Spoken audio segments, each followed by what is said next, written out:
think I would be a major disappointment to John Dutton. I don't know if I could live in Montana. Baby, eat your breakfast, baby. Who did all that?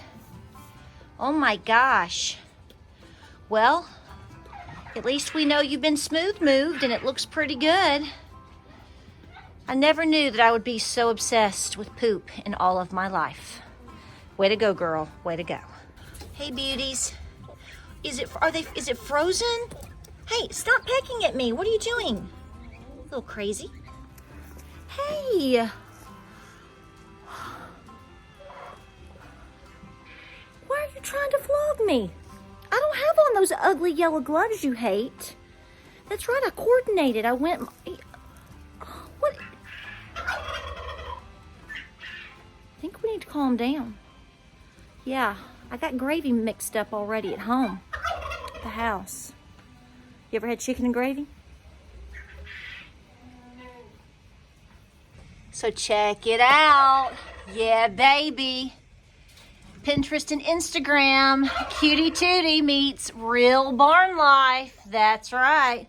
Yeah. And we got the manure to prove it. So this was... No, ma'am. Oh. Why do 14 of you band up on one and like 6 go to this one? Is there... Come on now. We can figure it out. Where's Mama? Where's Mama? There's Mama. Back with the herd. I think we're getting pushed out of being the herd queen. I think we have a new established herd queen.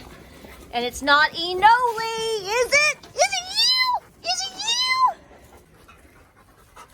You're such a baby. Come here. You shouldn't be doing... Did you just knock mud in my mouth? It's good for the immune system, Enoli. So here's what happened with this weather that we have. This, a lot of you that got the snow like we did, and what happened is it was, 76 degrees, Friday, Saturday, and then all this rain came in, and it was literally thunderstorming at 2 a.m. It was disgusting. We were like, listen to that rain, and then by 4 a.m., do you have to be seen, baby? Okay. You just want kisses? Okay. By 4 a.m., we had switched to massive snow. So what that means is the ground was still warm and the temperature dropped, but we are a mud bath like you've never seen. Then the snow on top of that. Now that's beginning to melt. It's disgusting.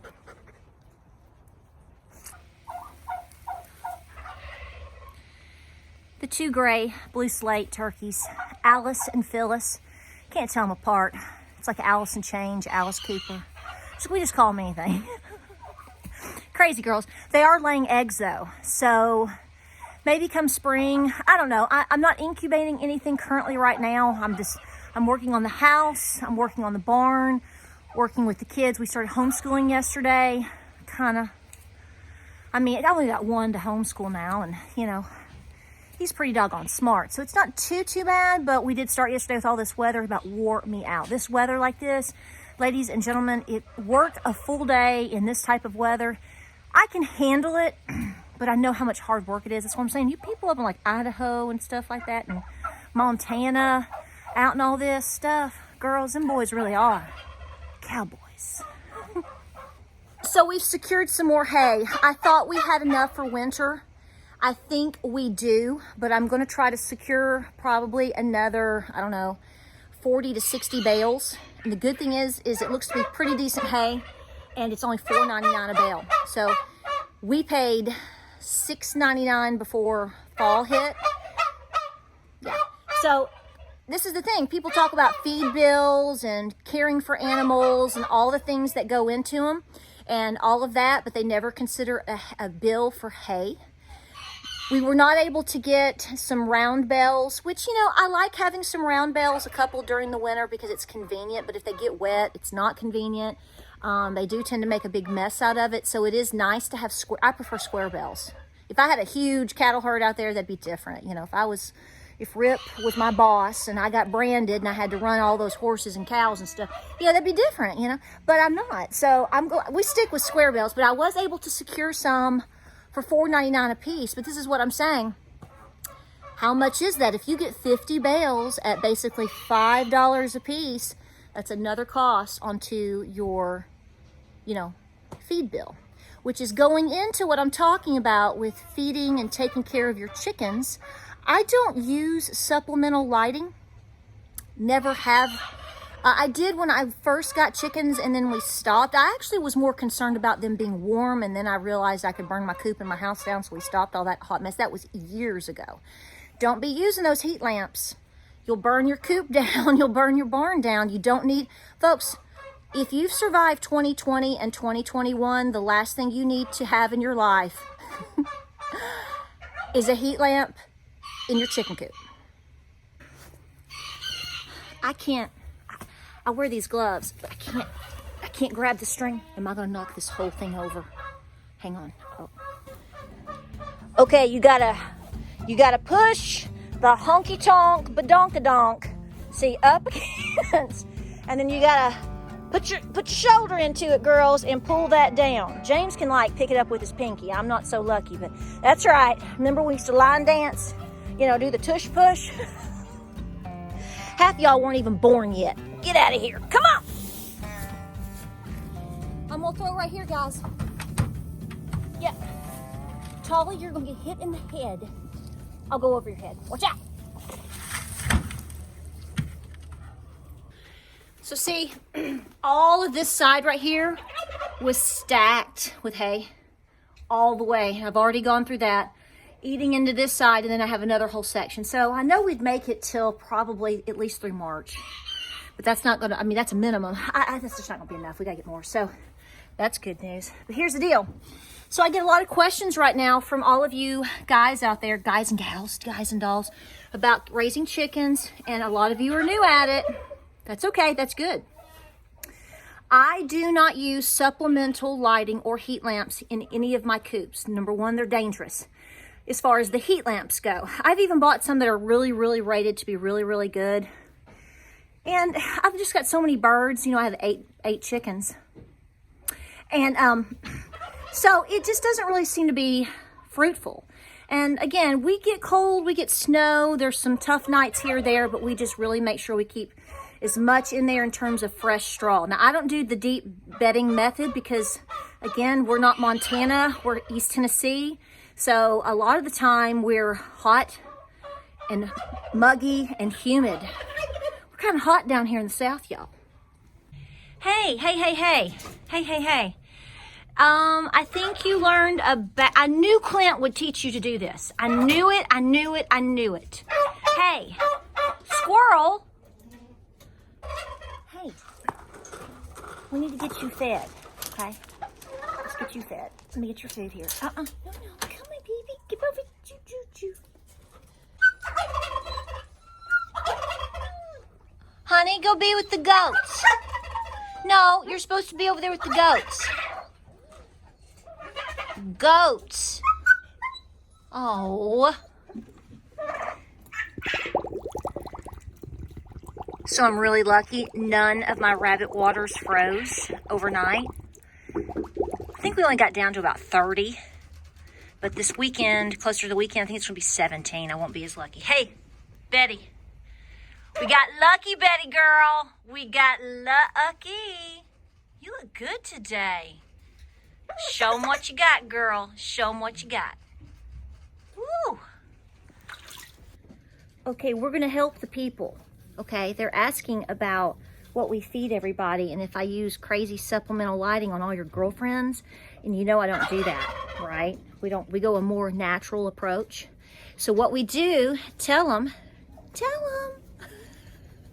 So, no joke, I feed all of my birds get Tucker Milling game starter, okay? Game bird starter.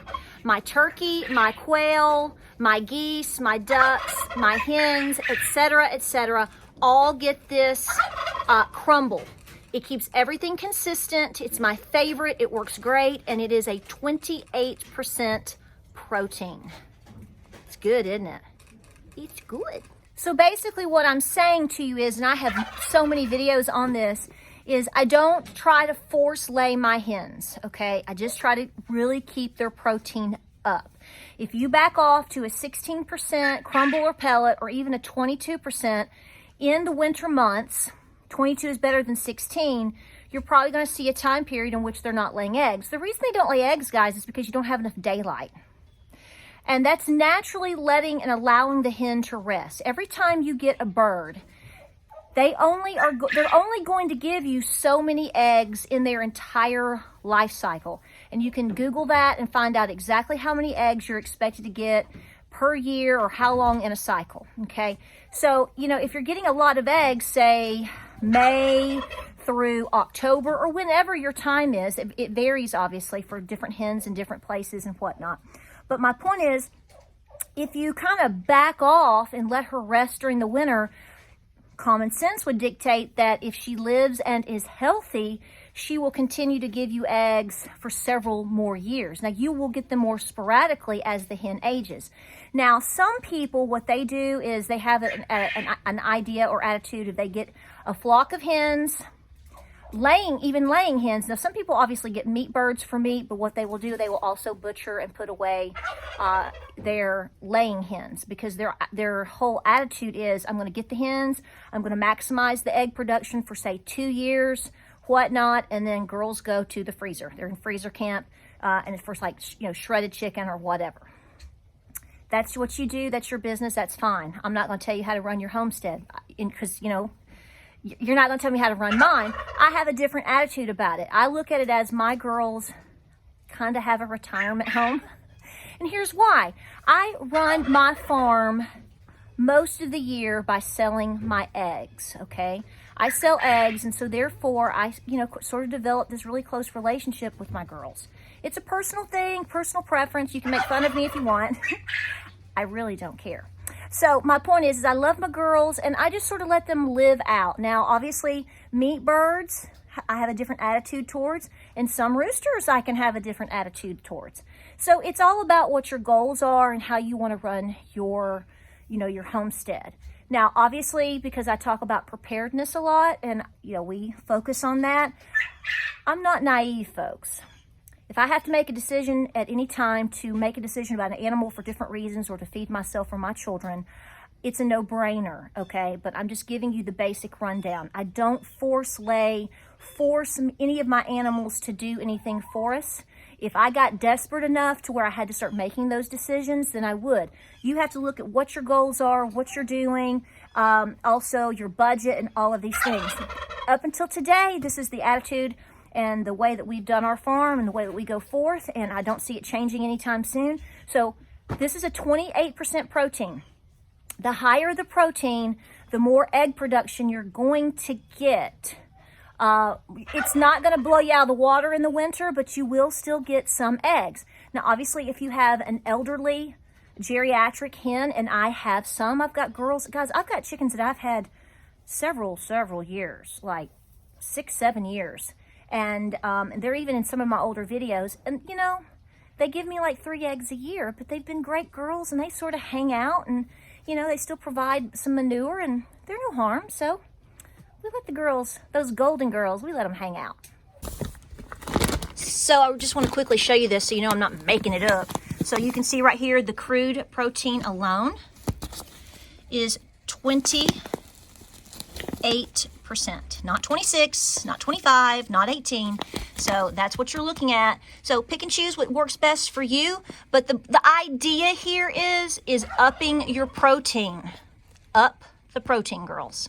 Now, I also give grains as like snacks to my birds. They love like a 3-way scratch. You can get 3-way, 5-way, 7-way. It has different grains in it. You can mix your own. A lot of people like to do that. I have found that it is not time or cost effective overall.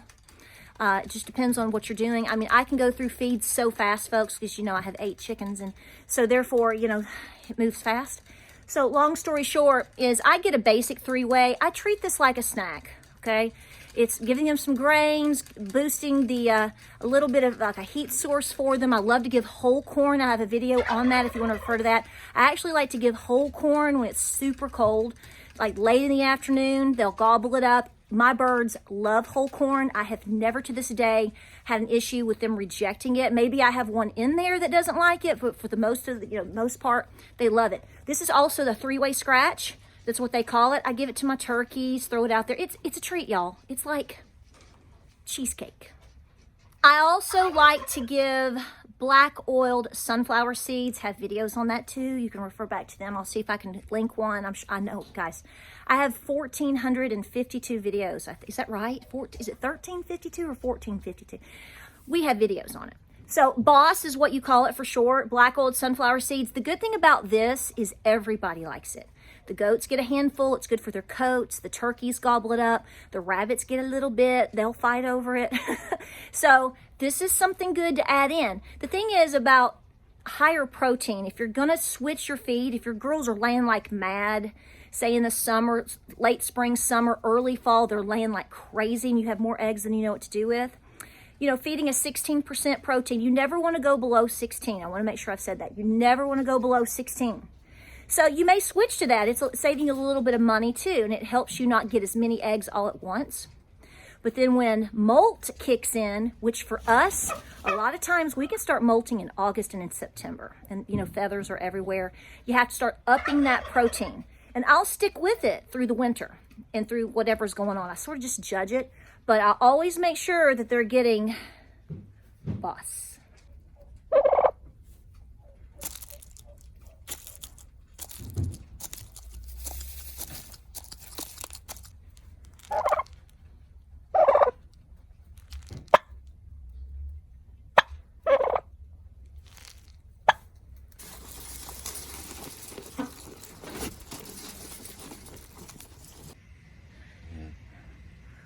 I'm coming. So I just checked on Enoli and she is like smelling and going around and marking the perimeter where the goats are. She's not digging, she's not chasing, she's doing what she should be doing, which that area is her area. Gotta feed the cows. And so it's like, I know, yes, I'd love to, of course I'd love to bring her down to the house and make her a big teddy bear, polar bear, but she has a job, and so I've got to stick with it because it's not like I'm not up here all day half the time anyway. So my point is she's doing it.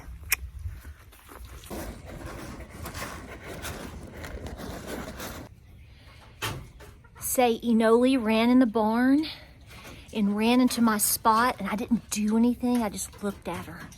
Hey, you're being so nosy. Okay. All waters, hay, feed, gave scratch. Enoli's back over. Cochise didn't attack her. That's a good thing. Gave extra treats. Need to move the trough later. Feed, water, hay. I'm about to run over something. Okay, let's go check the chickens. So here's what happens. In the mornings, my sons are responsible for letting out the chickens, letting out the dogs, feed, water, various chores like that while I do the barn and or milk or whatever. Sometimes they come up there and help, but we just try to find the most, efficient route to get everything accomplished in the morning. So Gabriel sets up a lot of it, gets it ready, and then I come down, make sure everybody's out.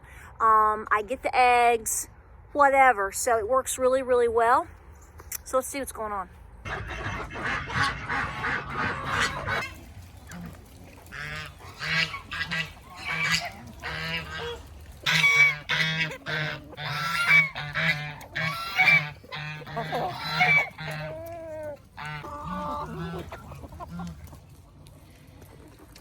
Okay, we're getting eggs, looking good.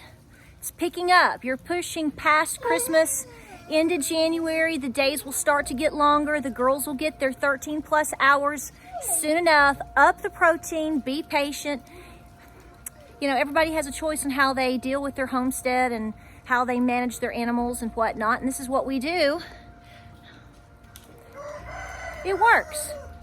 Go the long and healthy course for your birds. Guys, we'll see you on the next video. It's busy, busy, busy. And hey, I want to come to Montana and have a cool vacation. What do you think? Maybe we should have a meetup. That would be fun. Y'all stay warm out there. We'll see you on the next video.